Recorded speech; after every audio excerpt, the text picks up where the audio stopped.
சர்சமுள்ள பிதாவே, இந்த மகிமையான இந்த நேரத்துக்காக உமக்கு ஸ்தோத்திரம். ஆம் கர்த்தாவே, இந்த மகிமையான இந்த பொழுதிலே மீண்டுமாக உம்முடைய சமூகத்திலே முதல் வாரம் கர்த்தாவே உம்முடைய ஆலயத்திலே நாங்கள் வந்து கர்த்தாவே இந்த நாளிலே ஆண்டவரே உம்முடைய தீர்க்கதரிசியை குறித்ததான ஆண்டவரே நீர் அவரோடு இடைப்பட்ட காரியங்களை குறித்து ஆராயவும் வேத வார்த்தைகளை நாங்கள் தியானிக்கவும் நீர் கொடுத்த ஸ்லாக்கியத்துக்காக உமக்கு ஸ்தோத்திரம். நிச்சயமாக இன்றைக்கு நாங்கள் வாசித்த அதிகாரத்தை போல கர்த்தாவே, நிச்சயமாக ஆண்டவரே ஒவ்வொரு கிரியைகளுக்கும் ஒவ்வொரு பலன் உண்டென்று நாங்கள் அறிந்திருக்கிறோம். அதனாலே நிச்சயமாக கர்த்தாவே நீர் நியமிக்கப்பட்ட இந்த காலத்திலே நாங்கள் உம்மை விசுவாசித்து கர்த்தாவே உம்முடைய வார்த்தைகளை புசித்து ஆண்டவரே நாங்கள் அந்த வெளிப்பாடுகளை நாங்கள் ரசித்து குடித்து கர்த்தாவே நாங்கள் நடக்கும்போது நிச்சயமாக ஒரு பலன் உண்டென்று நாங்கள் அறிந்திருக்கிறோம். அதனால் இந்த நாளிலே வந்த ஒவ்வொரு பிள்ளைகளை ஆசீர்வதியும், வராத ஒவ்வொருவரோடும் உம்முடைய இரக்கம் கூட இருக்கட்டும். இனிமேல் இந்த செய்தியை கேட்க போகிற ஒவ்வொருவரையும் நீர் ஆசீர்வதித்து உம்முடைய கிருபைக்குள்ளாக நீர் தாங்க போகிற தயவுக்காக உமக்கு ஸ்தோத்திரம். பேசுகிற உதடுகளையும் கேட்குற செவிகளையும் ஆசீர்வதியும். இந்த சமூகத்தை உம்முடைய கரத்திலே ஒப்பு கொடுக்கிறோம். யாவை உம்முடைய கரத்திலே தாழ்த்தி இயேசு கிறிஸ்துவின் நாமத்தில் கேட்கிறோம். ஆமென், ஆமென். நாங்கள் நின்ற வண்ணமாகவே நாங்கள் வளமையாக வாசிக்கிற அந்த அதிகாரத்தை வாசிப்போம். எபிரேயர்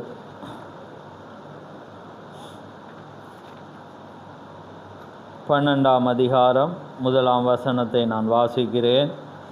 ஆகையால் மேகம் போன்ற இத்தனை திரளான சாட்சிகள் நம்மை சூழ்ந்து கொண்டிருக்க, பாரமான யாவற்றை நம்மை சுற்றி நெருக்கி நிற்கிற பாவத்தை தள்ளிவிட்டு விசுவாசத்தை துவக்கிறவரும் முடிக்கிறவருமாயிருக்கிற இயேசுவை நோக்கி நமக்கு நியமித்திருக்கிற ஓட்டத்தில் பொறுமையோடு ஓட கடவோம். ஆமேன். யாவரும் அமர்ந்திருங்கள்.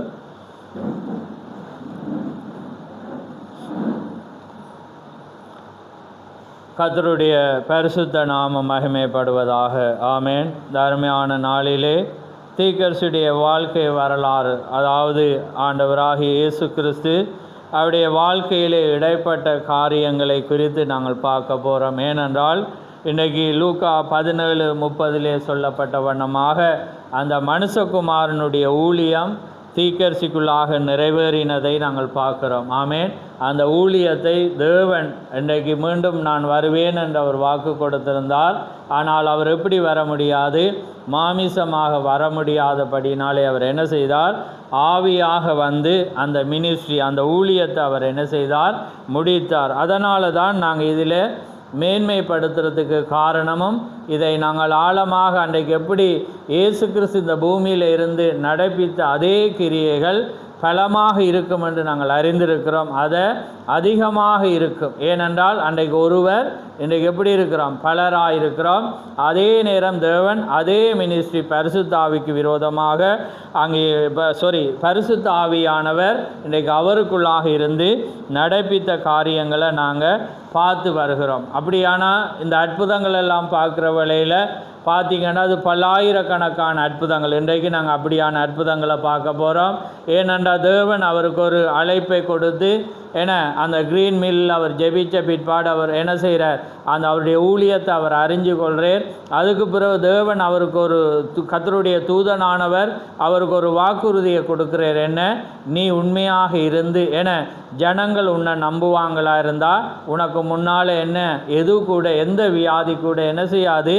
நிற்காது. அதே நேரம் நீ ராஜாக்களுக்கும் மற்ற பெரியோர்களுக்கும் நீ உலகம் எங்கும் நீ என்ன செய்வ? அவனுடைய சுவிசேஷம் கடந்து போகும் என்று தேவன் அவருக்கு வாக்கு கொடுத்திருந்தார். அதில் இருந்து அவருடைய ஊழியம் ஆரம்பிக்கிற வேளையில் பல்லாயிரக்கணக்கான ஜனங்கள் சுகம் பெறுறாங்க. அதில் நாங்கள் ஒரு சிலர் தான் நாங்கள் பார்த்து வர்றோம். கடந்த வாரம் நாங்கள் பார்த்தோம். அந்த பெண்ணானவளை தேவன் 18 வயது மதிக்கத்தக்க அந்த பெண்ணுக்கு கல், அதாவது கிட்னியில் கல் இருந்துச்சு. அது முடியாமல் அவர் மரிக்கிற தருவாயில் இருந்தால் அங்கே தீர்க்கதரிசி போய் அவளுக்காக ஜெபித்தார். ஆனால் அதுக்கு முன்பு அவளை பரிசோதித்தார். பரிசோதிக்கிற வேளையில் அவள் என்ன செய்கிறாள்? அவள் சொல்கிறா, நான் விசுவாசிக்கிறேன். அவள் சொல்கிறா, இல்லை நீ சுகமாவா, ஆனால் நீ இதை பெற்றுக்கொள்ளத்தக்கதான விசுவாசம் உன்னிடத்தில் இல்லை, நான் என்னுடைய சபை விசுவாசிக்காட்டி நான் அதை விசுவாசிக்கிறேன் என்றா. அவர் சொல்ல இல்லை உன்னிட்ட இல்லை என்றா. அப்படியான அவர் சொல்ல அந்த வளையலை நீ உண்ட கையால் சுத்த வைக்கலுமா என்று சொல்லக்குள்ள அவர் சொல்ல இது மாய வித்த, இதால் முடியாது, அது எப்படி ஆகும், நான் இங்கே இருந்துட்டு அதை எப்படி. அப்போ அவர் சொல்கிறேன் அந்த நாங்கள் வாசித்த மார்க்கில் அந்த தேவன் இந்த மலையை பார்த்து பெயர்ந்து போண்டா அது நீ சொன்னபடி ஆகும், ஆனால் சாபனங்கள் எப்படி பிரசங்கிக்கும், அது பாவமான மலை, அதை தான் தேவன் சொன்னார். ஆனால் அவர் எதை சொன்னார், நிஜமான அந்த மலையை தான் தேவன் சொன்னார், அதை தான் தீர்க்கதரிசின்னு சொல்கிறார். அப்போ அதனால் அந்த சம்பவங்கள் நடந்தது, பல ஜனங்கள் சுகமானாங்க.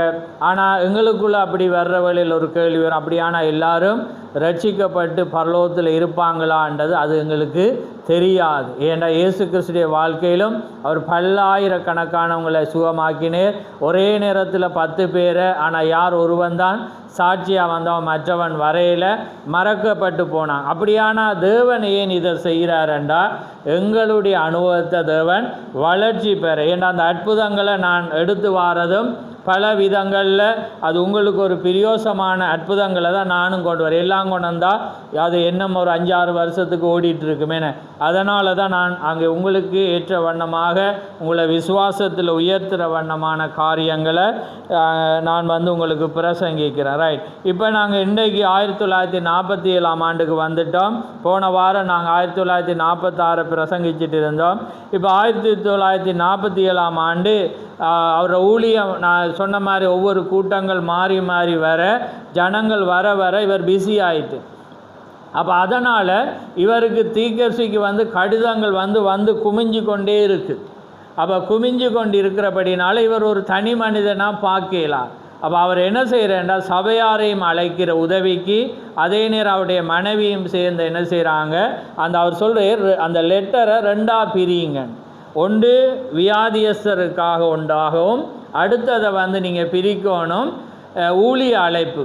அப்போ இது 2ஆக பிரிங்க. நான் அதுக்கு எல்லாத்துக்காகவும் ஜெபிக்கிறேன்னு சபையாரை வச்சு என்ன செய்கிறேன், அந்த ஊழியங்களை செய்கிறதுக்கு அவங்கள அர்ப்பணிக்கிற, அவங்களும் அந்த அர்ப்பணிப்போடு செய்கிறாங்க. ஏண்டா ஊழிய அழைப்பு அதிகமாக இருக்கிறது. லெட்டருக்கு மேலே இப்போண்டா ஃபோன் வந்துட்டுருக்குமே பிஸியாக இருக்குது. ஆனால் அப்போ கடிதம் மூலம் அப்பையும் ஒரு சில பேர்கிட்ட ஃபோன் இருக்கிறது, அதுவும் லேண்ட் ஃபோனாக இருந்தது. அதனால் லேண்ட் ஃபோன்லேயும் வாரது இவருக்கு. அதே நேரத்தில் கடிதங்களும் என்ன செய்கிறாங்க, ஆட்கள் போட்டபடி இருக்கிறாங்க. அப்போ அதனால் அவர் அந்த ஊழியத்தில் ஆட்களை நியமித்து காரியங்களை செய்கிறார். அப்படியாக அவர் என்ன செய்கிறார்ண்டா இது செய்து வர்ற வேளையில் அவருக்கு அந்த அழைப்பில் ஒரு கூட்டம் ஏற்படுத்தப்படுகிறது. ஒரு பெந்தகோஸ்தே ஒரு ஃபேமஸான ஜக்மூர் என்ற ஒரு போதகர் என்ன செய்கிறார், ஒரு கூட்டத்தை ஒழுங்குபடுத்துகிறார். அப்படியாக ஒழுங்குபடுத்துகிற வேலையே நான் இவரை சொல்கிறேன்டா, ஆரம்பத்தில் அருமையாக இருந்து அவர் என்ன செய்கிறாரண்டா தன்னுடைய ஊழியத்தை இன்னொருவன் தீர்க்கதரிசியோட ஊழியத்தை அந்த 6 நாள் கூட்டத்தில் நடக்கிற காரியத்தை பார்த்தோன்னே அவர மேன்மையை பார்த்தோன்னே என்ன செய்கிறேன், தண்ட ஊழியத்தை இன்னொரு சவரன்கிட்ட கொடுத்துட்டு தீர்க்கதரிசிக்கு பின்னாலே தான் அவர் கடந்து போனார். ஆனாலும் அவர் தொடர்ந்து நிற்கல. காரியங்கள் வருகிற வேளையில் ட்ரக் மாறி அவர் போயிட்டார். அப்படி என்ன உங்களுக்கு தெரியும். ஏண்டா தேவன் அவரோடு இருந்து செய்கிறத பார்த்தோன்னே ஆக்கள் என்ன செஞ்சிடுவாங்க, அந்த மாறிடுவாங்க, அடுத்த டாக்கெட்டுக்கு போயிடுவாங்க. ஏன்னா அதே மாதிரி அவர் என்ன செய்கிறார், விலகி போயிட்டு. ஏண்டா தேவனே இறங்கி செய்கிற மாதிரி காட்சிகள் தான் என்ன நடந்து கொண்டிரு. ஆனால் வார்த்தையோடு பார்த்தா தடுமாற தேவையில்லைன்னு தேவன் அவருக்குள்ளாக அன்றைக்கு மோசே எப்படி ஒரு அற்புதங்களை செய்தான், எலியா சால்வையினால் தண்ணி அடித்து பிளந்தான். ஏன்னா கல்லால் அடித்தா கூட தண்ணி பிழியும், சால்வை அடித்தா தண்ணி பிளக்குமா, பிளக்காது. ஆனால் என்ன நடந்துச்சு அப்படி, ஏனண்டா அவங்களுக்குள்ள தேவன் இருந்தார். அதே மாதிரி தீர்க்கதரிசிக்குள்ளே இருந்தார். அதனால் அவர் அங்கே கடந்து போனார். ரைட். அப்போ அதனால் அந்த 15 நாள் அந்த அப்போ என்ன நடக்கிறது, கூட்டங்கள் நடக்கிற வேளையில் இவர் என்ன செய்கிற அந்த ஊழியத்தை அந்த ஜக்மூர் விட்டுட்டு இவருக்கு பின்னால் ஏன்னா தேவன் அவ்வளோ அற்புதங்களையும் காரியங்களையும் செய்கிறதுனால அவர் என்ன செய்கிற அந்த ஊழியத்தை கொடுத்துட்டு அவர் அங்கே போனார். ஆனால் காலப்போக்கில் அவர் என்ன செய்கிறார், அது வழி விலகி போனேன். நாங்கள் பிறகு அடுத்த ஆண்டுகள் வரக்குள்ளே அடுத்த ஆண்டு என்ன அவர் எப்போ வழி விலகி போனார் அந்த காலத்தில் அதை குறித்து நாங்கள் பார்ப்போம். ஆனால் இப்போ நான் அவரை குறித்து ஒரு பாயிண்டர் சொல்லிட்டு போகிறேன். ரைட். அதுக்கு பிற்பாடு என்ன நடக்கிறதுண்டா, கூட்டங்கள் ஏற்படுத்தப்படுகிறது. அது எத்தனை நாள் கூட்டம்ண்டா 15 நாள் கூட்டம். அந்த 15 நாள் கூட்டம் டெக்சாஸில் வந்து நடக்கிறது. அந்த 15 நாளும் அவர் பேசுகிறார். பாருங்கள், இப்போ நீங்கள் நினைப்பீங்க அவர் ஊழியத்தில் அவர் பிரசங்கித்ததை பார்த்தா இப்போ பார்த்தீங்கன்னா 1200 செய்தி தான் எங்களுக்கு ஏன்னா ஆங்கிலத்திலும் சேமிக்கப்பட்டிருக்கு, தமிழில் மொழிபெயர்த்தா மொத்தம் வந்து 500 சொச்சம். ஏன்னா அப்படியாண்டா 700 செய்தி எங்கிட்ட வரல. ஏன்னா ஆனால் 500 செய்தி தான் என்ன செய்யப்பட்டிருக்கு, வந்திருக்கு. அதை விட அவர் அதிகம். ஆனால் அதெல்லாம் என்ன செய்யலை, மொழிபெயர்க்கையில் சில இடத்துல அவரை மொழிபெயர்க்கையில் நீங்கள் அந்த செய்தியில் ஆரம்பத்தில் பார்த்தா கூட தெரியும். அவர் கேட்குற இந்த செய்தி மொழிபெயர்க்கப்படுதா என்ன அப்படி அவர் கேட்பார். நீங்கள் முன்னுக்கு வாசித்தா தெரியும். சிலது வந்து மொழிபெயர்க்கப்படாமல் போகிறது, சிலது வந்து கடந்து. ஆனாலும் அந்த காரியங்களை என்ன செய்தாங்க, ஜனங்கள் சேமிக்கிறதில்ல. தேவன் எவ்வளவு மனவாட்டிக்கு கொடுக்கணுமோ அவ்வளவு தான் அவர் கொடுக்கிறார். எனக்கு உங்களுக்கு எவ்வளவு தரணுமோ அதை தான் அவர் தருகிற தேவன். அப்போ 15 நாளும் அவர் என்ன செய்கிறார், பிரசங்கிச்சு என்ன செய்கிற பேசுகிற வேளையில் ஒரு நாள் இந்த 15 நாள் கூட்டத்தில் வேறு அற்புதம் இல்லை. ஆனால் ஒரு காரியத்தை தீர்க்கதரிசி மென்ஷன் பண்ணுறார். அதை மட்டும் நான் சொல்கிறேன். அப்போ 2 மனிதர்கள் என்ன செய்கிறாங்கண்டா, கூட்டம் ஆரம்பிக்கக்குள்ளே அப்படி அந்நிய பாஷை பேசுகிறாங்க. ஒருவன் பேசி கொண்டு இருக்கிறான், பீரங்கி மாதிரி தடதடாண்டு வருது. அதுக்கு பிற்பாடு இவன் முடிய பார்த்திங்கன்னா இன்னொருவன் பேசுகிறான். அப்போ தீர்க்கதரிசிக்கு வந்து அந்நிய பாஷையை குறித்து என்ன இல்லை, நம்பிக்கையே இல்லை. அவருக்கு வந்து அது இது நம்பிக்கையே இல்லை. ஏனண்டா இது தவறு என்று அவர் நினைக்கிறார். ஏனண்டா இவங்க ஒரு என்ன சொல்கிற ஒரு நோக்கங்களுக்காக என்ன செய்கிறாங்க, 2 பேர் பேசி ஏன்னா இதை நான் சொன்னோன்னே நீ அங்கேருந்து இதை சொல்லு அப்படியானது காரியங்களை இன்றைக்கி சபையில் செய்கிறாங்க. ஏன்னா அதனால் இவருக்கு வந்து அதை குறித்து அவ்வளவு நம்பிக்கை இல்லை. ஆனால் வேதம் என்ன சொல்லுது, அது வந்து குறைவானது அந்நிய பாஷை. ஆனால் ஒருவன் பேச இருந்தால் ஒருவன் வியாக்கியானம் பண்ண தெரிஞ்சிருக்கணுமென்றதை அவர் இருக்கு. அப்போ அதனால் அவர் என்ன செய்கிறாருண்டா, இப்போ இந்த மனிதன் பேசுகிறான், அடுத்தவன் வந்து வியாக்கியானம் பண்ணுறான். அப்போ இவர்கிட்ட கேட்குறேன், உனக்கு அவனை தெரியுமான்? அப்போ அவர் சொல்கிறார் வந்து எனக்கு தெரியாது.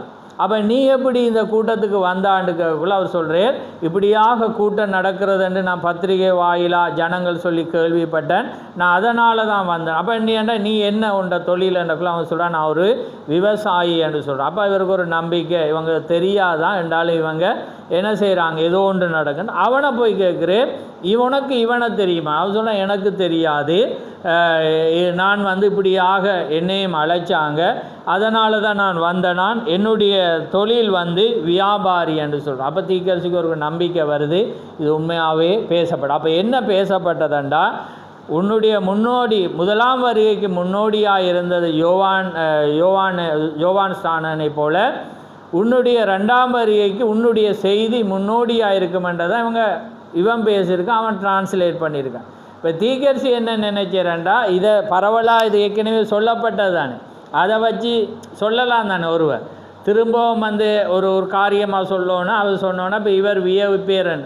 அப்போ அதுக்கு பிறகு தான் அவருக்கு தெரியும் இது நிஜமாகவே. ஏண்டா இவங்க என்ன அறியலை, அவர் கேட்குற என்ன தெரியுமான்றக்குள்ள அவங்க சொல்கிறாங்க எனக்கு தெரியாது என்றக்குள்ள அவர் சொல்கிறேன், அவர் தீர்க்கதரிசி அதுக்கு பிறகு தான் அவர் நம்புகிறேன். அப்போ அவர் என்ன சொல்கிறாருண்டா, தேவன் என்ன மீண்டும் மீண்டுமாக அதை உறுதிப்படுத்துகிறார். ஏன்னா முன்னுக்கு அவர் சொல்லிகிட்டே தானே, 1 வருடத்துக்கு முன்னால் அவர் சொல்கிறார், அந்த கர்த்தருடைய தூதனானவர் இறங்கி வந்து 1933ஆம் ஆண்டு அதே சத்தம் வருது. அதே போல் அவர் 1946 கிரீன் மில்லில் சந்திக்கிற வேளையிலும் என்ன செய்கிறார், அதே சத்தம் வந்து தேவன் கர்த்தருடைய தூதனானவர் என்ன செய்கிறார், திரும்ப அவருக்கு அதை உறுதிப்படுத்து. அப்போ அதனால் இது உண்மையாகவே பேசப்பட்டதுன்றதை அவர் என்ன செய்கிறார், அவர் அதை அதை விசுவாசித்து அதை கடந்து போகிறத நாங்கள் பார்க்குறோம். இப்போ டெஸ்காஸ்ட ஊழியம் முடிஞ்சு அதில் சொல்லப்பட்ட அற்புதம் வந்து நான் இங்கே எழுதியலை. ரைட்.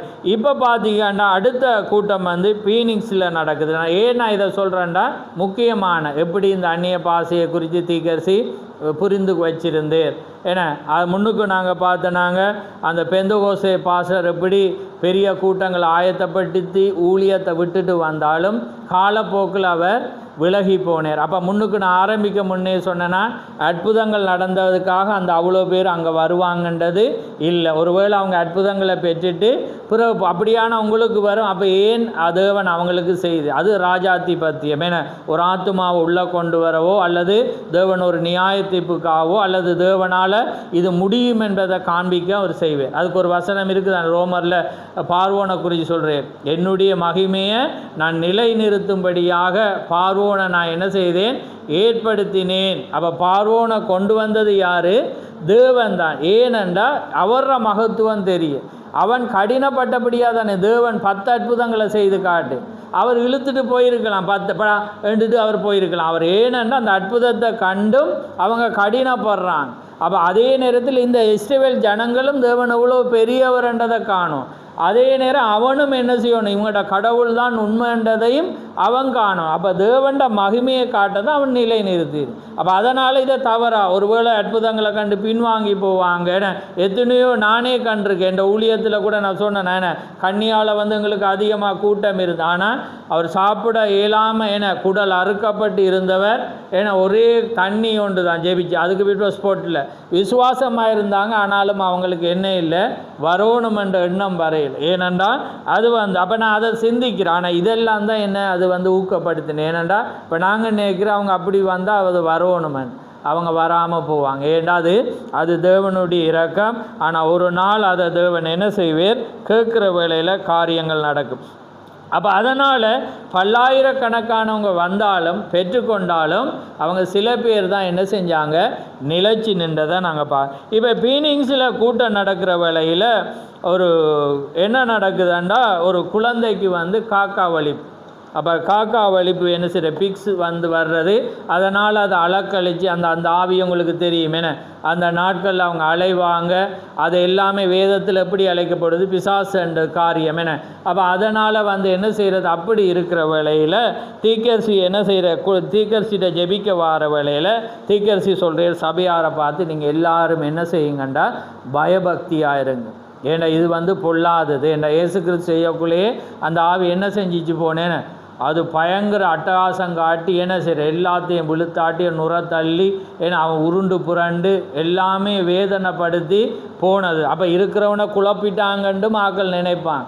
ஆனால் இயேசு கிறிஸ்துக்கே அது நடந்து கடைசியாக என்ன செய்கிறது, கடந்து போகுது. அதே மாதிரி இவர் என்ன செய்கிறேன்டா எல்லாரையும் பயபக்தியாக இருங்க. இது வடிவா பாயிண்டாக கேளுங்க எல்லாரும். அப்போ எல்லாரையும் பயபக்தியாக இருங்கன்னு சொல்கிற வேளையில் அப்போ ஜனங்கள் எல்லாம் என்ன செய்கிறாங்க, இப்படி தலையை குனிஞ்சி நீங்கள் என்ன செய்யுங்க, ஜெப சிந்தையில் இருங்கன்றக்குள்ளே ஒரு தலை மட்டும் நிமிந்திருக்கு. அப்போ அவர் திரும்ப அலௌன்ஸ் பண்ணுற தீக்கஸ் என்னென்னா எல்லாரும் நீங்கள் தலையை தாழ்த்தி என்ன செய்யுங்க, குனிஞ்சி இருங்க. ஏனென்றா நான் கடந்த முறை ஒருவருக்கு ஒரு பிசாசு பிடித்த ஒரு பிள்ளைக்கு நான் ஜெபிக்கக்குள்ளே என்ன நடந்துச்சுன்னா அவங்க எல்லாம் கண்ணை திறந்துட்டு இருந்தாங்க. அந்த 25 பேருக்கும் அந்த பாஸ்டர் கூட்டி வந்தவருக்கும் பேய் பிடிச்சிட்டான். அவங்களுக்கு எல்லாருக்கும் பிசாசு பிடிச்சி அவங்க அலைஞ்சி திரிஞ்சு ஓடிட்டாங்க. அப்போ பாருங்கள், அப்படிப்பட்ட ஒரு காரியம் இருக்கிறபடினால உங்களோட கண்களை மூடி ஜெபத்தில் இருங்க. ஏன்னா நாங்கள் இந்த காரியம் ஒரு பிசாசாக இருக்கிறது. அது என்ன செய்யும், அது பொல்லாதது. ஏன்னா ஒரு மனிதனை அழிக்கிறதுக்காக அது வந்தது. அது போக்கில் சும்மா போகாது. அதனால் உங்களுக்குள்ளே ஊடுறக்கூடாது. நீங்கள் என்ன செய்யுங்க, எல்லாரும் கண்களை மூடுங்கன்றக்குள்ளே அப்பையும் அவன் சிரிச்சோண்டு அவன் என்ன செய்கிறான்டா அவனுக்கு நம்பிக்கை இல்லை. அதனால் அவன் என்ன செய்கிறான்னு ஒரு காரியமாகவே நிமிர்ந்திருக்கு. திரும்பவும் திக்க சொல்கிறேன், இதுக்கு மரியாதை செலுத்துங்க. அப்படி இல்லாட்டி இது ஒரு பாரதூரமாண்ட. அப்போ அவனுக்கு அது நம்பிக்கை இல்லாட்டி அது வரட்டும்ன்றதுக்குள்ளே அந்த கூட்டத்தை ஒழுங்குபடுத்தினவங்களும் போய் சொல்கிறாங்க அவன் கீழ்ப்படுகிற மாதிரி இல்லை. திக்கர் சொல்கிற அதை விட்டுருங்கன்ட்டு அவர் என்ன செய்கிறாருண்டா அந்த காக்கா வலிப்பு உள்ள அந்த குழந்தைக்காக ஜெபிக்கிற வேளையில் அந்த புல்லை அலக்களிக்கப்பட்டு அதை என்ன செய்கிறதுண்டா காரியங்கள் கன நேரமாக எடுத்து என்ன செய்கிறது, அலக்கழிஞ்ச பிற்பாடு அதை என்ன செய்கிற அந்த பிள்ளையை விட்டு கடந்து போயிட்டு. அப்போ இவன் என்ன சொல்கிற, இவர் சொன்ன இது உனக்கு வந்துருமன்றே தானே. அவன் என்ன செய்கிறான், இது நடந்து அந்த புள்ள சுகமாகிட்டு அவன் திரும்ப சிரித்து இதை விட நல்லா சிரிச்சிட்டு இருக்கான். பார் எனக்கு ஒன்றுமே நடக்கலைன்ற மாதிரி அவன் திமிரா என்ன செய்கிறான் இருக்கிறான். காரியங்கள் எல்லாம் நடக்கிறது, அற்புதங்கள் எல்லாம் நடத்தி அந்த கூட்டம் நடந்துச்சு, அவங்க போயிட்டாங்க. இப்போ வரக்குள்ளே நாங்கள் அடுத்த அதில் தொடரக்குள்ளே நான் வாரேன். அப்போ என்ன நடக்குது? இப்போ இவன் நினைக்கிறான் என்னென்னா எனக்கு உடனே நடக்கல. அப்போ அது தேவண்ட ராஜாதிபத்தியம். என்ன உடனேயும் சம்பவிக்க வைக்கலாம், பிறகும் செய்யலாம். ஏன்னா அதனால் அவங்க நினைக்கிற இப்போ நாங்கள் வாசித்த மாதிரி தான். ஏன்னா இதெல்லாம் தண்டனை உடனே கிடைக்காதபடினால நாங்கள் போன வாரம் நினைக்கிறேன் அந்த பிரசங்கில் உடனே கிடைக்காதபடினால துன்மார்க்கருடைய இருதயம் என்ன செய்தான், கருவப்படுறதை நாங்கள் பார்க்குறோம். அதே மாதிரி இவனும் அங்கே கடந்து போயினதை நாங்கள் பார்க்குறோம். ரைட். அதுக்கு பிற்பாடு என்ன நடக்கிறதுண்டா ஒரு ஒரு ஒரு தள்ளு வண்டியில் என்ன செய்கிறாங்கண்டா ஒரு அம்மாவை ஒரு மரிச்ச ஒரு பொடியை கொண்டு வராங்க. தீக்கர்சிக்கு அறிவிக்கப்படுகிறது ஒரு பொடி, ஒரு மரிச்ச ஒரு தாயை கொண்டு வரோம். அப்போ அது என்ன ஸ்டோரிண்டா பார்த்தீங்கன்னா இவர் கூட்டத்துக்கு அவள் ஜெபிக்க வந்திருக்கிறா. ஆனால் என்ன நடந்துட்டேன்டா நீண்ட நேரம் வெயிட் பண்ணுற வேளையில் அவள் அதுலேயே மரிச்சு போயிட்டான், விளங்கிட்டான். ஆனால் அவள் மரிக்க முதல் ஒன்று சொல்கிறா, ஒரு வேளை அவள் அவ்வளோ சீரியஸ் கண்டிஷனில் தான் கொண்டு வரான். அப்போ அந்த சீரியஸில் வந்தபடி அந்த தாய் என்ன சொல்லியிருக்காண்டா, ஒரு வேளை நான் இதில் மரித்தாலும் நான் மரிச்சிட்டேன்ட்டு ரிவர்ஸில் போயிடாதீங்க. ஏன்னா போலியில் ஒவ்வொரு ஆளாக வராங்க நீண்ட வருஷம். அப்போ அங்கேருந்து அவங்க வர கொஞ்சம் மூவாகி வர்ற நேரத்தில் அவன் மறிச்சிட்டா, இன்னும் கொஞ்சம் போகணும்.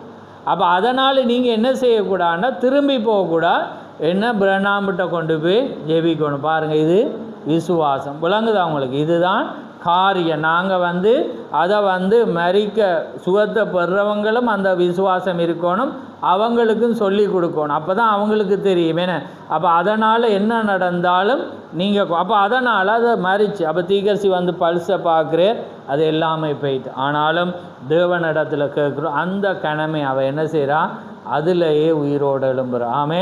அப்போ பாருங்கள், அதுதான் தேவனுடைய காரியம். அப்போ இதிலிருந்து நாங்கள் என்னத்தை நிறைய கற்றுக்கொள்ளலாம்?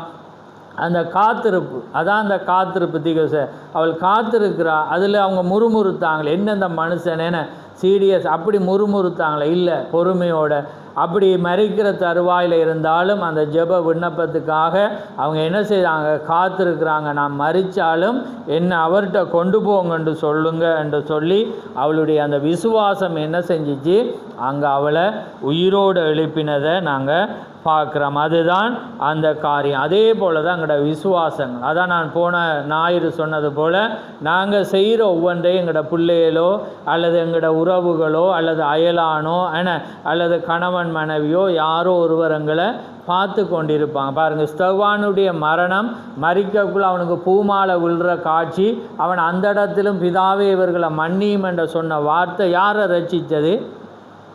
பவுலை ரட்சிச்சு. விளங்குது அவங்களுக்கு? பாருங்கள், அவன்ட செருப்புக்கு காவலாளியாக இருந்தாங்க.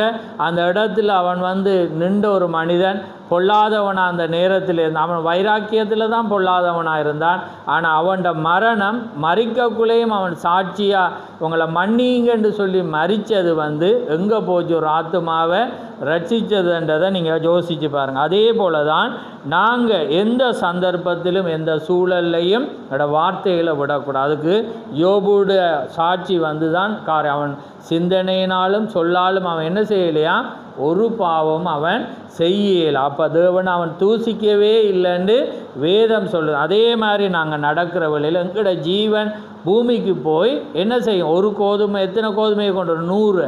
அதே மாதிரி நாங்கள் உண்மையாக மறித்து எங்களோட ஜீவன் என்ன செய்யும், 810 பேர். அதால் தான் தேவன் தீக்க சொல்கிற வேளையில் ஒவ்வொரு ஊழியக்காரனையும் அழைக்கக்குள்ள அவர் என்ன செய்வாராம், அந்த கதிர்கட்டை எடுக்கக்குள்ள அந்த கதிர்கட்டில் இருக்கிற 100 வாடுற மாதிரி அவங்களுக்கு கீழே அந்த உணவு சங்கிலி மாதிரி தொடரா அவர் கீழே விளைஞ்ச ஆத்துமாக்களை தேவன் தூக்கி எடுப்பார். அப்போ பிரநாம தூக்கக்குள்ளே தான் நாங்கள் எல்லாரும் பாருவோம். பிறகு அவர் செப்பரேட்டான ஒவ்வொரு கோத்திரமாண்டைக்கு பிரித்த மாதிரி பிரிக்கக்குள்ளே பார்த்தீங்கன்னா ஒவ்வொரு சபையாக பிரிக்கக்குள்ளே தூக்கக்குள்ளே அவனுக்கு கீழே இருந்த ஆக்கள் வருவாங்க. புரியுது அவங்க? அப்போ அதனால தான் நீங்கள் சரியாக இருந்தால் சரியாக மறித்த நீங்கள் ஒரு விதை. அதால் தான் இயேசு கிறிஸ்து யோவானில் சொல்கிறேன், கோதுமை மேனியானது நிலத்தில் விழுந்து சாகா விட்டால் எப்படி இருக்குமா, தனிச்சிருக்கும், செத்தது ஆகில் அது மிகுந்த பலனை கொடுக்கும். அப்போ அதே போல் தான் கோதுமையாக நீங்கள் இருந்தால் நீங்கள் மரிக்கணும். மரிக்கணும் மண்டக்குள்ளே எங்களுக்கு ஆவிக்குரிய அன்றைக்கு இயேசு மரிக்கணும், அதுதான் அவருக்கு மகிமை. எங்களுக்கு மகிமை என்ன? மரணம். எந்த மரணம்? பாவத்துக்கு என இந்த வாழ்க்கைக்கு மறிக்கணும், இந்த உலகத்துக்கு நாங்கள் மறிக்கணும். அதான் இயேசு அன்றைக்கு மரித்தாதான் மகிமை வரும், மகிமையாகிய பரிசுத்த ஆவி வரும். இன்றைக்கு நீங்கள் உலகத்துக்கு மரித்தாதான் என்ன கிடைக்கும்? எங்களுக்கு பரிசுத்த ஆவி. உலக அது வேதத்துக்கு கோட்டு இருக்குது. அப்போ அதில் போனால் தான் காணலாம். ஏன்னா அப்போ தேவன் சொல்கிறார், அப்போ நான் வருமளவும் இவன் உயிரோடு இருக்க சித்தமான உனக்கு என்னன்றோன்னா வேறு மாதிரி சிந்திக்கக்கூடாது. வார்த்தைக்கு ஒரு அர்த்தம் இருக்குது. ஏன்னா அதான் நான் அடிக்கடி உங்களுக்கு சொல்கிறேன், நான் பார்க்கும்போது தவறாக இருக்குது, ஆனால் உள்ள ஏன்னா சிந்தையோடு பார்க்கக்குள்ள தான் வேதத்தை கொண்டு நீங்கள் அறியலாம். ரைட். அப்போ என்ன நடக்குதுண்டா? ரைட். அப்போ நடக்குது என்ன சொல்லிட்டு இருந்தேன்னா, ரைட். அப்போ அந்த விசுவாசம், அந்த தாயுடைய விசுவாசம் என்ன செய்தது? அவளை சுகமாக்கிட்டு. ரைட். இப்போ நாங்கள் அடுத்தது இப்போ அடுத்த கூட்டம் நடக்குது கலிஃபோர்னியாவில். அப்போ கலிஃபோர்னியாவில் கூட்டம் நடக்கும்போது ஒரு அம்மாவை என்ன செய்கிறாங்க? கொண்டு வராங்க. என்னென்றால் மரிச்ச கட்டத்தில் இருக்கிறா. டாக்டரையும் கூட்டிகிட்டு வராங்க. அவருக்கு என்னென்னா 2 மார்பிளையும் கேன்சர் கட்டி அது பெருசாகிட்டு அவை இனி மறிக்க இயலாது. அவட உடம்புல எல்லா பல்ஸும் குறைஞ்சி ஒரு எப்படி சொல்ல வேணுமெண்டா அது மறிச்சது தான். ஆனால் என்ன செய்கிறாங்கன்னா அந்த டாக்டரோட கூட்டி வராங்க. அப்போ தீர்க்கதரிசனத்தில் கொண்டு வராங்க. அப்போ ஜெபிக்க கொண்டு வர்ற வேளையில் தீர்க்கதரிசி அந்த அம்மாவை பார்த்து விசுவாசிக்கிறாயான்னு கேட்டுட்டு அவர் ஜெபிச்சுட்டு சொல்கிறார், கர்த்தர் உரைக்கிறதாவது நீ 3ஆவது நாளில் மார்க்கெட்டுக்கு நீ கூடையோட போவான்றார். டாக்டருக்கு கோபம் வந்துட்டு, என்னண்டா டாக்டர் பல்ஸை பிடிச்சி பார்த்தேன்னு கொண்டு வர விட எல்லா பல்ஸும் எல்லாமே இயக்கமே போய் ஏன்னா ஒரு நார்மல் அந்த மறிச்ச மாதிரி தான். இப்போ டாக்டருக்கு தெரிந்தானே சில பேர் குறைஞ்சி போனால் அவங்க மறிப்பாங்கன்ட்டு, அப்படி அதே மாதிரி இருக்கக்குள்ள அப்படி தான் வந்தாலும் 1 மாதம் 2 மாதம் 1 வருடம் சொன்னால் அக்செப்ட் பண்ணலாம், ஏற்றுக்கொள்ளலாம். இது 3ஆம் நாள் மார்க்கெட்டுக்கு போகிறேன்னா கோபம் இருந்தானே. அப்போ அவனுக்கு என்ன செஞ்சுட்டு கோபம் வரக்குள்ள அப்போ தீர்க்க சொல்கிறேன், நீ கோவப்படாத, ஒருவேளை அது 3ஆம் நாள் அவன் மார்க்கெட்டுக்கு போகலண்டா என் முதுகில் நான் ஒரு கல்லை தீக்கேஸ் என்று எழுதி உண்ட காரில் என் முதுகில் நீ என்னை ஜீன்ஸில் பெல்ட்டில் கட்டிட்டு நீ என்ன செய்யண்டா, நீ கார் ஓட்டிட்டு என்ன வீதியால் கொண்டு போ. நான் இந்த 3ஆம் நாள் நீ நடக்கலண்டா நீ இந்த காரியத்தை செய்யன்னு சொல்கிற மாதிரி அதே மாதிரி 3ஆம் நாள் அவள் மார்க்கெட்டுக்கு போகிறான். ஆமென். அப்போ பாருங்கள், தேவன் அவ்வளவு சர்வ வல்லமையுள்ள தேவன். ஏனென்றால் ஜனங்கள் தீர்க்கதரிசி அப்படி நம்பினாங்க. அதே நேரம் அவர் சின்சியராக இருந்தேன். கர்த்தருடைய தூதனானு சொல்லி நீ சின்சியராக இருக்கணும். ஆமென். நீ உண்மையாக இருந்தால் தான் ஜனங்கள் உன்னை நம்பணும். நீ உண்மையாக இருந்தால் உனக்கு முன்னால் என்ன இருக்காது? எதுவுமே இருக்குது. அப்போ பாருங்கள், 2 இருக்குது. அப்போ நாங்களும் இருக்கணும், வர்றவங்களும் இருக்கிற வேலையில் தான். அதே போல் தான் நீங்களும் இருக்கணும், உங்களை நம்புகிறவங்களும் என்ன செய்யணும்? இருக்கும்போது தான் நாங்கள் என்ன செய்கிறது? காரியங்கள் சம்பவிக்கும். அப்போ பாருங்கள், அப்போ நாங்கள் எவ்வளவு ஜனங்களுக்கு உண்மையாக இருக்கணும், அதே நேரம் நாங்கள் தேவண்ட காரியங்களே நாங்கள் என்ன செய்யணும்? உண்மையாக இருக்கணும். அப்போ பாருங்கள், உடனே எவ்வளோ மரித்த ஸ்திரீ மரிக்கிற அதாவது இறுதி நேரத்தில் தேவன் அவ்வளோ ஒரு பெரிய அற்புதத்தை செய்தார். அதுக்கு பிற்பாடு என்ன நடக்குதுண்டா,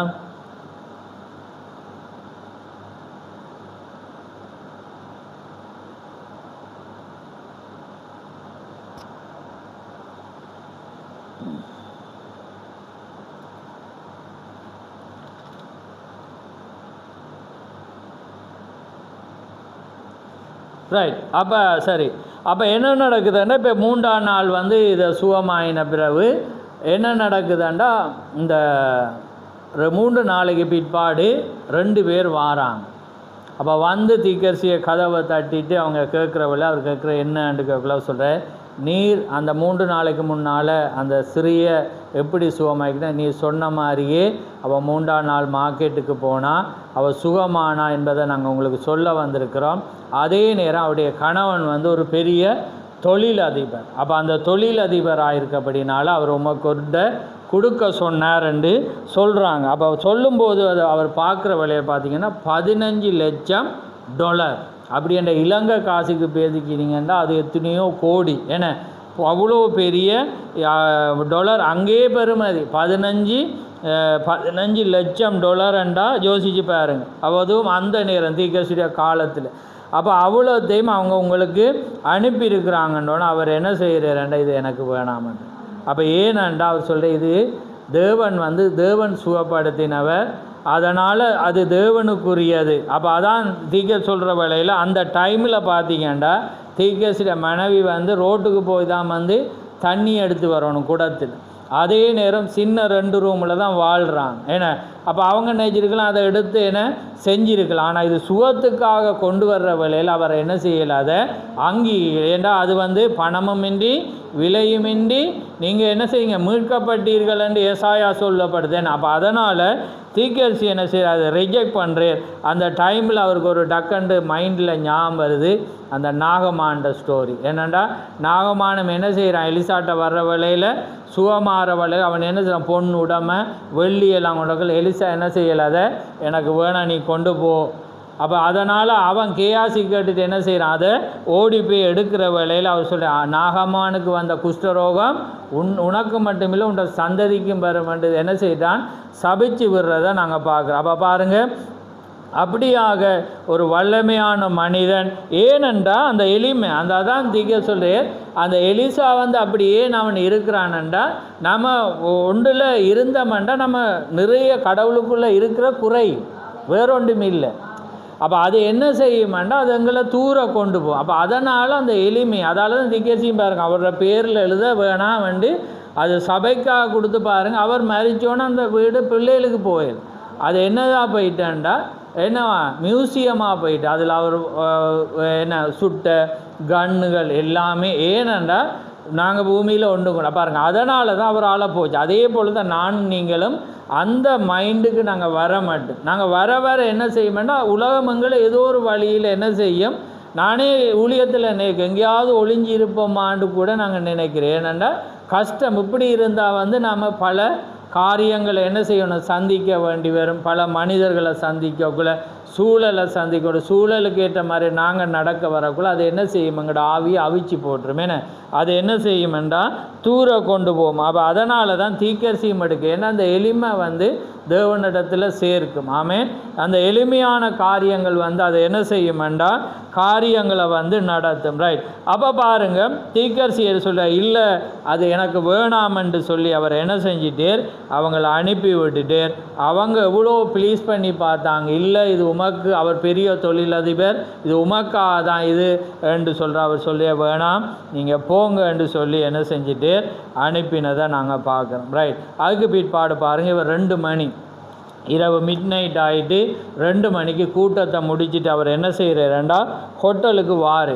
அப்போ ஹோட்டலுக்கு வர்ற வேளையில் என்ன நடக்குதுண்டா ஜக்மூரோடு அவர் என்ன செய்கிறார் வார வேளையில் என்ன நடக்குதுன்னா ஒரு அம்மா ஒரு 2 பேர் அங்கே ஹோட்டல் வாசல்லையே இவருக்காக காத்துட்ருக்குறாங்க. அப்போ காத்துட்டு இருக்கிற வேளையில் என்ன நடக்குதுண்டா அவங்க வந்த உடனே இவர் கிட்ட வந்தோடனே அப்படியே காலை என்ன செஞ்சிட்டா இறுக பிடிச்சிட்டு அப்போ அவர் என்ன செய்கிறார் இவ்வளோ இப்போ தான் ஜெபிச்சுட்டு வாரமேன. அப்போ அவர் என்ன செய்கிறாருண்டா அவர் இதை அசட்டன்ற மீனிங்கண்டா அதை புறவு ஜெபிப்போம் பண்ணிட்டு அவர் உள்ளே போகும். அந்த என்ன செஞ்சிட்டா காலையை பிடிச்சிட்டா. யாரை போல் அன்றைக்கி சூனமையால் என்ன செய்ய எலிசாட காலை பிடிச்சிட்டு அம்மா விட மாட்டேன்னு சொல்லி தண்ட பிள்ளைக்கானுன்ற மாதிரி இவ விடையில. அப்போ அவரும் என்ன செய்கிறார் அவரோட வந்தவர்களும் அவையை பிடிச்சி இழுத்து பார்த்தாங்க. அவள் விடுற மாதிரி இல்லை இவர கால். அப்போ தீக்க சொல்ல சரி விடுங்க என்னதான் என்று கேட்போம் என்று சொல்கிற வேளையில் அவள் என்ன சொல்கிறாண்டா அவள் சொல்கிறா நானும் என்னுடைய கணவனும் உம்முடைய கூட்டத்துக்கு ஒரு சில நாட்களுக்கு முன்னால் வந்தோம். நீர் அந்த நேரத்தில் ஒரு காக்கா வலிப்பு பிள்ளைக்காக நீர் என்ன செய்தீர் ஜெபிக்கிற வேளையில் எல்லார தலையும் ஏன்னா நீங்கள் தாழ்ந்து இருங்கன்னு சொன்னீங்க. ஆனால் இந்த கணவனோ அப்படி செய்யலை. அன்று இரவே அவர் வீட்டுக்கு வர்ற வேளையில் அவருக்கு ஒரு மாதிரி இருந்துச்சு. அப்புறம் அடுத்த நாள் பார்த்தீங்கன்னா அவர் பைத்தியமாகி ரோட்டெல்லாம் அவர் என்ன செய்கிற பைத்தியமாக திரிஞ்சு ஷர்ட்டெல்லாம் பிச்சு தண்ட பேர் யார், நான் எங்கே இருக்கிறேன் எல்லாமே தெரியாமல் போகிற பாருங்கள் இப்போ தேவன்ட காரியத்தை. அப்போ அப்போ பாருங்கள், தேவன் வந்து அந்த நேரம் அவருக்கு விளங்கல. ஆனால் அது எப்படி மரத்தை சபித்த மாதிரி அது என்ன செஞ்சுட்டு ஸ்டார்ட் ஆகிட்டு. அப்போ அண்டு இரவே அது வந்துட்டு. ஆனால் என்ன, இவருக்கு உடனே வரையில் இப்போ ஓவராக பைத்தியம் ஆயின பிறகு தான் இவ வாரம் விளங்குது அவங்களுக்கு. அப்போ அதனால தான் அந்த மெசேஜ் இப்போ எங்களது ஓடராக தானே போகுது. இப்போ ஓடராக போக்குள்ள அந்த நாட்களில் நடந்ததை நானும் கொண்டு வரேன். அதால் தான் அதை ஜம் பண்ணிட்டு போனேன். ரைட். அப்போ என்ன நடக்குதுண்டா, அவர் சொல்கிறா, அதுக்கு பிற்பாடு அவர் பைத்தியமாகி அவர் ஒரு முரட்டுத்தனம் உள்ளவராக நடக்கிறார். அதனால் நீர் எப்படியாவது மனது உருவோணம்ண்டு விடமாட்டேன்ன்ற வேளையில் அப்போ அவர் கேட்குற, நீ விசுவாசிக்கிற? நான் நிச்சயமாக விசுவாசிக்கிறேன் உம்மால். அவர் ஜெபிச்சு பார்க்குறேன், ஒன்றுமே கிடைக்குது. ஏனெண்டா ஒருவன் தவறு சொல்லியும் தவறு செய்து திரும்ப வந்தால் அவர் தேவன் உடனே கொடுக்க மாட்டேன். அதுக்கு நிறைய என்ன வரணும், போராட வேண்டியதாக இருக்குது. அப்போ அதான் அவர் என்ன சொல்கிறார், எத்திக்கல் சொல்கிறார், இவனுக்கு சொல்லியும் கேட்காதபடினால எனக்கு ஒரு டைமை தான், நான் தேவனோடு போராடணுமென்று திக்கல் சொல்லிவிட்டு அந்த அவையை அழைச்சி ரூமுக்குள்ளே கொண்டுட்டு அவர் சொல்கிறார், இப்படி கர்த்தருடைய தூதனானவர் வந்தால் நீ சின்சியராக இருக்கணும். அதே நேரம் ஜனங்கள் வந்து சின்சியராக உன்னை நம்பி உண்மையாக இருக்கணும். அவங்க பயபக்தியாக இல்லாட்டி இந்த காரியம் வந்து நேரிடுமென்று அவர் சொல்லியிருக்கிறேன். அதே நேரம் அவங்க உண்மையாக இருந்தால் இந்த காரியங்கள் சரியாக இருக்கும். என்றாலும் நாங்கள் தேவனிடத்தில் பார்ப்போம். 45 நிமிஷமாக போகிறாரு, சரி வரையில் திரும்ப போகிறாரு, சரி வரல. கடைசியாக பார்த்தீங்கன்னா 1.25 மணித்தியாலம் ஆகிட்டு அதுக்கு பிற்பாடு தீர்க்கதரிசி திரும்ப மனதுருகி ஜெபிக்கிற வேளையில் தேவன் சடுதியாக அவருக்கு சுகத்தை கொடுக்குறார். சுகத்தை கொடுக்குற வேளையில் அந்த மனிதன் என்ன செய்கிறான், அவருக்கு முன்பாக வந்து மன்னிப்பு கேட்டு காரியங்களை செய்கிறான். அப்போ பாருங்கள், தேவன் வந்து இது அவருடைய கிருபை. சில பேருக்கு தீர்க்கதரிசியை வரக்குள்ள அவர் சொல்கிற, நீ கர்த்தர்ட்ட போன்ற. ஏண்டா தேவன் வந்து சிலது ஏழாண்டா ஏழாதான் ஓமண்ட். அப்போ அது தேவனுடைய இரக்கமாக இருந்தபடி அவன் எதிர்த்தாலும் தேவன் திரும்பி என்ன செய்து சுகத்தை கொடுக்க. ஏன்னா அந்த கர்த்தருடைய தூதனானவர் தான் என்ன செய்யணும், அதை சுகப்படுத்த முடியும். ஏனென்றா அவர் மாத்திரம்தான் அதை செய்ய முடியும் என்று நாங்கள் அறிந்திருக்கிறோம். அப்போ அதனால் என்ன நடக்கிறது, அந்த காரியங்களில் அவங்க சுகமாயினான். அது பெரிய ஒரு அற்புதமாக இருந்தது. எல்லாரும் அங்கே விசுவாசிக்க தொடங்குறாங்க. அதுக்கு பிற்பாடு அவங்க என்ன செஞ்சிட்டாங்க, கடந்து போனதை நாங்கள் பார்க்குறோம். அதுக்கு பிற்பாடு பார்த்திங்கன்னா இந்த கூட்டமெல்லாம் முடிஞ்சு, கலிஃபோர்னியா கூட்டமெல்லாம் முடிஞ்ச பிற்பாடு இப்போ திரும்ப ஒரு வாரம் என்ன செய்கிறது, அடுத்த கூட்டம் நடக்கிற வேளையில் இவர் என்ன செய்கிறாரண்டா என்ன செய்கிறாரண்டா கூட்டம் நடக்கிற வேளையில் இந்த கூட்டம் முடிஞ்ச பிற்பாடு இவர் ஒரு சவால், வளமையாக அவர் சொல்கிறவர், அந்த வளமையாக சொல்கிறத திரும்ப சொல்கிறார். எப்படியாண்டா ஜனங்களை பார்த்து சொல்கிறேன், நீங்கள் எதுக்கு நீங்கள் பயப்படக்கூடாது, தேவன் எனக்கு இப்படி ஒரு வரத்தை தந்திருக்கிறேன். அதனால் உங்களுக்கு எப்படிப்பட்ட வியாதியாக இருந்தாலும் நீங்கள் விசுவாசித்து வாங்க, எந்த வியாதியாக இருந்தாலும் நான் சுகமாக்குவேன்ன்றேன். அப்போ அப்படி ஒரு காரியத்தை அவர் என்ன செய்கிறார்ண்டா சவால் விட்டுட்டு, அப்போ பார்த்திங்கன்னா ஒரு அம்மா 16 வயசு ஒரு மகனை அங்கே கொண்டு வருகிறார். அவன் பார்த்திங்கன்னா கிட்ட வர்ற வேலை இப்படி சொன்ன பிற்பாடு தான் அந்த 16 வயசு வாரம். இதுக்கு ஒரு பாயிண்ட் இருக்கா, அதுக்காக தான் நான் இதை சொன்னேன், இவர் சவால் விடுற ஒரு பாயிண்ட். அப்போது அவர் என்ன செய்கிறார், நான் இப்போ சவாலை திரும்ப ஞாபகப்படுத்துகிறேன். அவர் என்ன சொல்கிறார், நீங்கள் எப்படிப்பட்ட வியாதியாக இருந்தாலும் என்னட்ட நீங்கள் கொண்டு வாங்க, அது எப்படிப்பட்ட காரியமாக இருந்தாலும் உங்களுக்கு சுகமாகும் என்று அவர் சொல்லியிருக்கிறார். சொன்ன பிற்பாடு பார்த்திங்கன்னா ஒரு அம்மா 16 வயசு மகனை கொண்டு வருகிற வேளையில் அவனோடு உரையாடுற வேளையில் அவன் சொல்கிறான், நான் சின்னதில் பிறவியிலிருந்து நான் ஒரு குருடனாக இருக்கிறேன் என்று சொல்கிற வேளையில் தீர்க்கதரிசி என்ன செய்கிற, சரி நீ விசுவாசிக்கிறாயான்னு கேட்குற வேளையில் அவன் ஓமன்று சொன்ன பிற்பாடு அவனுக்காக ஜெபிக்கிறாங்க. டைம் ஆகிறது, ஆனால் அவன் சுகமாகல. அப்படியாக அவர் என்ன செய்கிறேன், தொடர்ந்து ஜெபிக்கிற வேலை இப்படியே டைம் போய் ஏறக்குறைய 2 மணித்தியாலமாக ஜெபிச்ச பிற்பாடு அவன் என்ன செய்கிறான்டா சடுனாக அவன் பார்வை அடைகிறத நாங்கள் பார்க்குறோம். பார்வை அடைஞ்ச பிற்பாடு அவன் அங்கே கொண்டு போயிட்டாங்க. அப்போ கொண்டு போனோன்னே அவன் என்ன செய்கிறாங்க, அம்மாட்ட சொல்கிறான், நான் தீர்க்கதரிசி பிரணாமை பார்க்கணுமெண்டக்குள்ளே அவர் என்ன செய்கிற என்னை சுகப்படுத்தினவரை பார்க்கணுமென்றக்குள்ள அவன் தீர்க்கதரிசி வந்து சொல்கிற வேளையில் அவர் சொல்கிறேன், நான் அவர் சொல்கிறேன் நீ அப்போ அவன் கேட்குறான், நான் அப்போ அவ என்ன செய்கிறான், கொண்டு வந்தோடனே அவனுக்கு அந்த டைமில் அது தெரியலை. அப்போ அது தெரியாதபடினால என்ன நடக்கிறேன்டா, நான் சுகப்படுத்தினவரை பார்க்கலுமான்னு கேட்குறான். அவர் சொல்கிறான், நீ பார்க்கலாம், இப்போ இல்லை, ஒரு நாள் நீ அவரை பார்க்கலாமன்று. ஆமேன். அப்போ பாருங்க, ஏன் அதோட அர்த்தம் என்ன, நான் அல்ல தேவன் தான் அதை, நீ தேவனை நீ என்ன செய்யலாம், ஒரு நாள் நீ அதை பார்க்கலாம் என்று சொல்கிறேன். சொன்ன பிற்பாடு என்ன நடக்கிறாங்க, அவங்க போயிட்டாங்க. போன பிற்பாடு என்ன நடக்குதுன்றா, இவங்க திரும்ப வீட்டுக்கு வாராங்க. வீட்டை வார வேளையில் என்ன நடக்கிறேன்டா, தீர்க்கதரிசியும் அவருடைய பில்லி போலும் கடைசி தம்பி, தீர்க்கதரிசியுடைய கடைசி தம்பியோடு இவங்க என்ன செய்கிறாங்க, வீட்டை வாராங்க. வீட்டை வந்து இரவில் தங்கலாமென்று வார வேளையில் பார்த்திங்கன்னா, இந்த ரூமை பார்க்குற வேளையில் பார்த்திங்கன்னா பிரகாசமாக இருக்குது, பயங்கர வெளிச்சமாக என்ன செய்யுது என்றால் பிரகாசித்து கொண்டிருக்கிறது. இது மற்றவங்க நோட் பண்ணல, ஆனால் தீர்க்கதரிசி பார்க்குறேன். அதுக்கு பிற்பாடு என்ன நடக்கிறேன்டா, இவங்க அவ்வளோ டயர்ட் தானே, தம்பி நல்ல நித்திர, அவர் பில்லி போலும் என்ன செஞ்சிட்டாங்க, படுத்துட்டாங்க. படுத்துகிற வேளையில் பார்த்திங்கன்னா அக்கினி ஸ்தம்பம் இறங்கி வருகிறது. இறங்கி வந்துட்டு என்ன செய்கிற, வர்ற வேலையை தீர்க்கதரிசி பார்க்குறேன், பயங்கர பிரகாசத்தோடு வர்ற வேளையில் அந்த சத்தமானது என்ன செய்கிறது, இறங்கி வர்ற வேளையில் அவர் சொல்கிறேன், நான் வந்து உன்னை நான் ஊழியத்துக்கு அழைச்சேன், நீ வியாதியஸ்தரை சுகப்படுத்த சொல்லி, நீ என்ன செய், நீ வியாதியஸ்தரை சுகப்படுத்தி காரியங்களை நான் அனுப்பினாலும் நீ என்ன செய்கிறான்டா, நீ சவால் விடுறான்.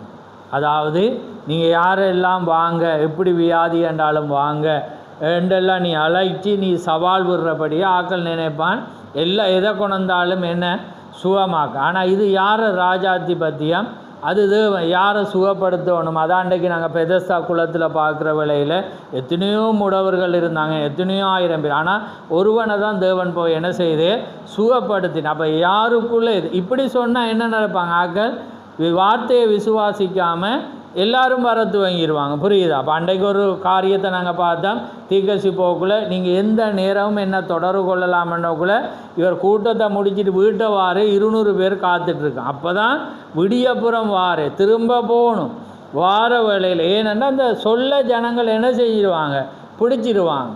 அப்போ அவர் டயர்டாக இருப்பேன், இப்போ தான் முடியும், அடுத்த நாள் காத்திருப்போம்ன்றதெல்லாம் இல்லை. ஏன்னா ஜனங்களுக்கு தேவை சுகம், அவங்களுக்கு ஒரு சுயநலம் இருக்கும் காரியம். அப்போ அதனால் என்ன செஞ்சிட்டாங்க, 200 பேர் அப்படியே காத்திருக்கக்குள்ள அவர் அவங்கள சொல்லிவிட்டு உள்ளே போனாலும் என்ன நடந்துச்சுன்னு பார்த்தோம், கோலுக்கு மேலே கோல் வந்து அவங்கள தாண்டி 2 முக்கியமானதுக்கு அவர் போனதை நாங்கள் பார்க்க. அதே போல் பாருங்கள் சொல்லுங்கள். அப்போ கர்த்தருடைய சுத்தனை கடிஞ்சு கொள்ளாமல் ஒரு நார்மல் ரஃப்பாக அவர் என்ன சொல்கிறேன்டா, நீ இப்படி உன்னை நான் சுகப்படுத்து, நீ போய் பிரசங்கி, அதுக்கு பிற்பாடு நீ அழைச்சி நீ ஜெபி, உடனே நான் சுகப்படுத்த தான். ஆனால் இந்த சவாலெல்லாம் நீ என்ன செய்யக்கூடாது, நீங்கள் வாங்க யார் என்றாலும் என்ன சுகப்படுத்துகிற காரியமெல்லாம் நீ சவால் விடக்கூடாது, நீ வந்து காரியங்களை செய்யணுமென்று அந்த கர்த்தருடைய தூதனானவரை பார்க்குற வேளையில் அவர் நின்று சொல்கிற வேளையில் இவருடன் நான் மன்னிப்பு ஆண்டவரே, நான் இனி நான் செய்ய மாட்டேன். பாருங்கள், அதுதான் அவர் தாழ்மை. அவர் என்ன செய்கிறேன், நான் இனி செய்ய மாட்டேன், நான் அதை புரிஞ்சிட்டேன், நான் இனி இப்படி தான் இருப்பேன்னு அவர் சொல்லிவிட்டு அவர் தாழ்மையாக ஒரு காரியத்தை கேட்குறேன். ஆண்டவரே, நீர் என் மகனும் பார்க்க விரும்புகிறவன், நீர் அவனுக்கும் ஒரு உண்மையாக காட்டுவீரான். அப்போ அவர் என்ன செய்கிறேன்டா, கர்த்தருடைய தூதனானவர் அப்படியே சைலண்டாக இருக்கிறார். அப்போ அவர் திரும்ப அவர் கேட்குறார், ஏனண்டா நான் ஊழியத்துக்கு போகிற வேலையெல்லாம் நான் தொடர்ந்து போகிறபடினால நான் மனைவியை தள்ளி வர பிள்ளையும் சில இடத்துல விட்டு வரக்குள்ள அவன் கேட்குறவன், நீ எங்கே போகிறீர், எங்களை விட்டுட்டு போவேனாம், நீர் அம்மாவும் நீரும் போயிட்டேன்னா நான் தனியே இருக்கிறேன் நான். அப்போ உம்மா கண்டானண்டா இவர்கிட்ட தான் அவன் போகிறான்னு ஒரு நம்பிக்கையோடு இருப்பான். அதனால் நீர் வந்து என்ன செய்யுமாண்டா, இவனுக்கு ஒருக்கா உம்மா நீர் காட்டு. அப்போ பாருங்கள், தேவன் வந்து எவ்வளோ அந்த தீர்க்கதரிசி வந்து தேவன் எவ்வளவு ஒரு மோசே வந்து எப்படி முகமுமாய் பேசினது போல் தேவனோடு அவர் என்ன செய்கிறார், பேசுகிறத நாங்கள் பார்க்குறோம். அப்போ அவர் என்ன சொல்கிறார், சரி என்று சொன்னோன்னே இவர் என்ன செய்கிறார், பிள்ளையும் தம்பியை எழுப்புறப்ப தான் அவங்க குப்புரை அடித்து நல்லா நிற்கிற. அவர் என்ன செய்கிறார், தலைவாணியை கொண்டு வந்து அடித்தோடனே அவன்கிட்ட தம்பிக்காரன் எழுப்பின்னு அவர் சொல்ல டக்குண்டு போய் அவர் முதல் என்ன செய்கிறார், இவன்கிட்ட சொல்ல உடனே பில்லி போல், ஏன்னா இவர் போயிடுவேர், போக முதல் வந்து இவனை எழுப்பணுமென்றக்குள்ளே அவன் எழும்பி போட்டு உழம்பிட்டு இருக்கிறான், ஏன்னா நித்திர மயக்கது. அதுக்கு பிற்பாடு என்ன செய்கிறேன், தீக்கரிசி வந்து அவன்கிட்ட சொல்கிறேன், கர்த்தருடைய தூதனானவர் நிற்கிற, நீ அவரை வந்து பாருண்டக்குள்ள அவன் வந்து பார்க்குற வேளையில் அவனும் என்ன செய்கிற, பிலிப்போலும் வந்து கர்த்தருடைய தூதனானவருக்கு. அதால் தான் நீ எங்கள் டெஸ்டமனி என்று சாட்சிகள் என்று பிரணாமோடு தேவன் எப்படி அந்த நடந்தார், உரையாடினார், எப்படி காட்சிகளை வந்து தீக்கரிசியுடைய காரியங்களை பிலிப்போல்கிட்ட நிறைய ஊழியங்களில் கேட்பாங்க. அவர் எங்கே போனாலும் அந்த சாட்சிகளை சொல்லுவேன், ஏண்டா எப்படி நடந்து, ஏண்டா அனுபவ ரீதி தானே, அவர் அதை கண்ணால் கண்டவர், தேவன் நடந்து கொண்ட முறைகளை காரியங்களை வந்து அவர் பார்த்த ஒரு மனிதன். அதாவது ஆனால் தேவன் வந்து அவரை ரிஜெக்ட் பண்ண மீனிங் நீ போதிக்கலாண்டு. ஏன்னா உங்களுக்கு தெரியும், நான் சொல்லியிருக்கேன்டா, அவர் 13 வயசில் சிகரெட் குடிச்சிட்டு அப்பா சொல்கிறேன், நீ இதெல்லாம் செய்யக்கூடாது, அப்பாட ஊழியத்தை சொல்லி வாரு, ஏண்டா கர்த்தர் உங்களோட இடப்படணுமெண்டா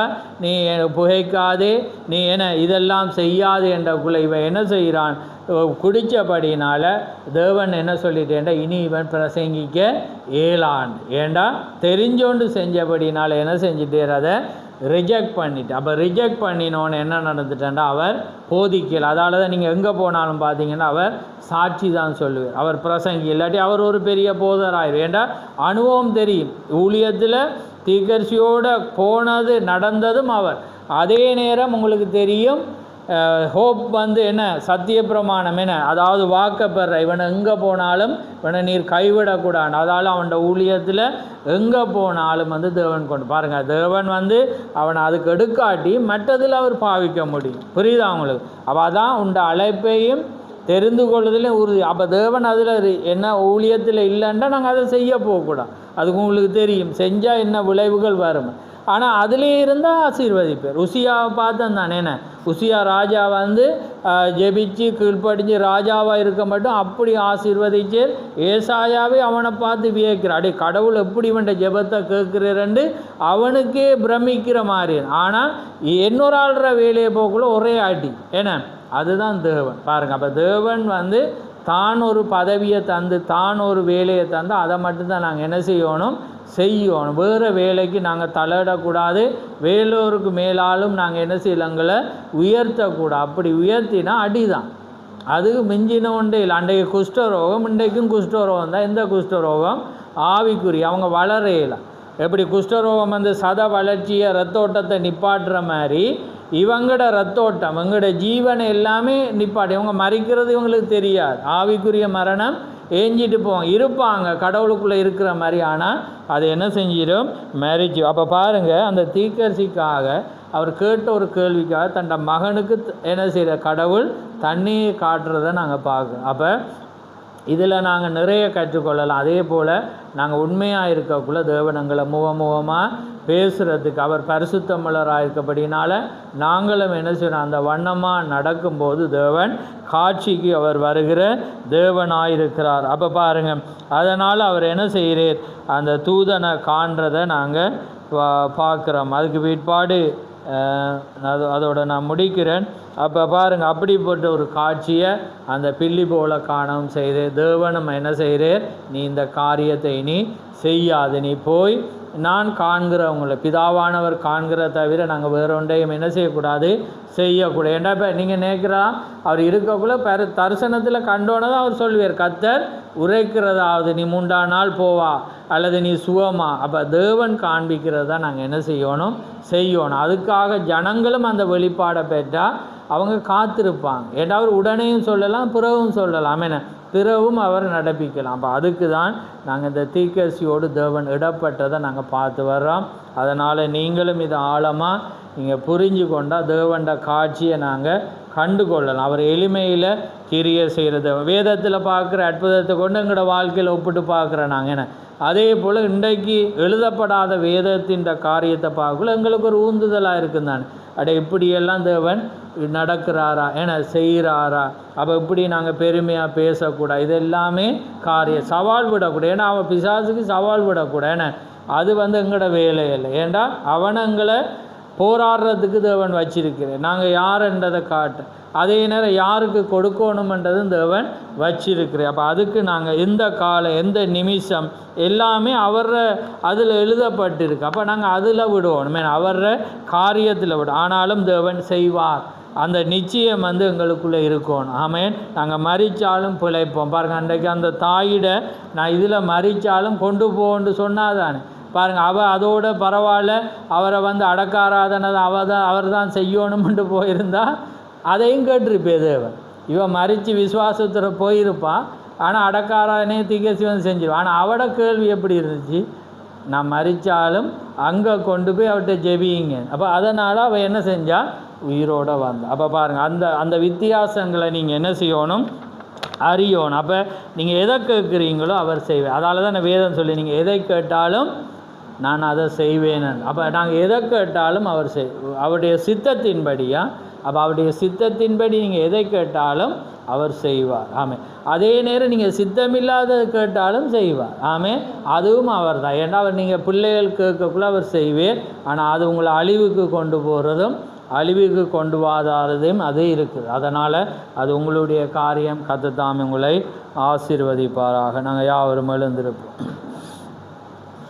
நன்றி ஆண்டவரே, நன்றி கர்த்தாவே, உமக்கு ஸ்தோத்திரம் ஸ்தோத்திரம். ஆண்டவரே சர்வவல்லவரே, உமக்கு கோடான கோடி ஸ்தோத்திரம். அப்பா பிதாவே, உமக்கு ஸ்தோத்திரம். ஆண்டவரே ஜீவனுள்ளவரே, உமக்கு கோடான கோடி ஸ்தோத்திரம். நன்றி கர்த்தாவே, உமக்கு ஸ்தோத்திரம் ஸ்தோத்திரம். மகா பரிசுத்தமுள்ள பிதாவே, இந்த மகிமையான நேரத்துக்காக உமக்கு ஸ்தோத்திரம். ஆம் கர்த்தாவே, இம்மடி நேரமாக நீர் எங்களோடு வார்த்தையின் வடிவிலே இடைப்பட்டு கர்த்தாவே, நீர் எப்படியாக அன்றைக்கு அந்த மகத்தான மனிதனுக்குள்ளாக இருந்து நீர் எப்படியாக உம்முடைய மகிமையை காண்பித்த காரியங்களையும் அவருக்குள்ளாக இருந்து செய்த அற்புதங்களை நாங்கள் தியானித்து இந்த நாளிலே எங்களுடைய ஆவிக்குரிய வாழ்க்கைக்கு ஆண்டவரே ஒரு வளர்ச்சிக்காக ஆண்டவரே நாங்கள் முன்னேறுகிறதற்காக இதை நாங்கள் புரிந்து கொள்ள, இதை அறிந்து கொள்ள நீர் எங்களுக்கு ஏற்படுத்தின இந்த மகத்தான நேரத்துக்காக உமக்கு ஸ்தோத்திரம். அதனாலே நாங்களும் உம்முடைய காரியங்களிலே சின்சியராக, அதாவது உண்மையாக இருந்து கர்த்தாவே, நாங்கள் இன்னும் அதிகமாய் உம்மிடத்திலே உண்மையாக இருக்கிற வேளையிலே நீர் பெரிய காரியங்களை செய்வீர் என்ற ஆண்டவரே அந்த நிச்சயத்தை நீர் எங்களுக்கு தந்ததுக்காக உமக்கு ஸ்தோத்திரம். அப்படியாக கர்த்தாவே, நீர் ஆண்டவரே அந்த தகப்பனுடைய பிள்ளைக்கும் உம்மை காண்பித்த தேவனாயிருக்கிறீர். அப்படியாக அந்த தாயுடைய அந்த விசுவாசத்தை பார்த்தோம், பிறவி குருடனுடைய விசுவாசத்தை பார்த்தோம், அப்படியாக பல காரியங்களை நாங்கள் பார்த்தோம். அதே போல் இந்த சபையிலும் கர்த்தாவே அநேகர் கண்களை திறந்து அப்படியாக இருக்கிற வேளையிலே அவர்கள் ஆவிக்குரிய மரணங்களை இருக்கிறதை நாங்கள் பார்க்கிறோம். அதனாலே நாங்கள் இதையெல்லாம் பெற்றுக்கொண்டு மற்றவர்களுக்கு நாங்கள் சொல்லத்தக்கதாக இந்த உதாரணங்களை அவளுக்கு பறைசாற்றும்படியாக நீர் எங்களுக்கு போதித்து வர்ற மேலான அந்த கிருபைக்காக உமக்கு ஸ்தோத்திரம். இந்த வேளை ஆசீர்வதியும், கேட்ட செவிகளை ஆசீர்வதியும், இனிமேல் கேட்க போகிற ஒவ்வொருவரையும் ஆசீர்வதியும். யாவையும் உடைய கரத்திலே தாழ்த்தி இயேசு கிறிஸ்து நாமத்தில் கேட்கிறோம். ஆமேன் ஆமேன்.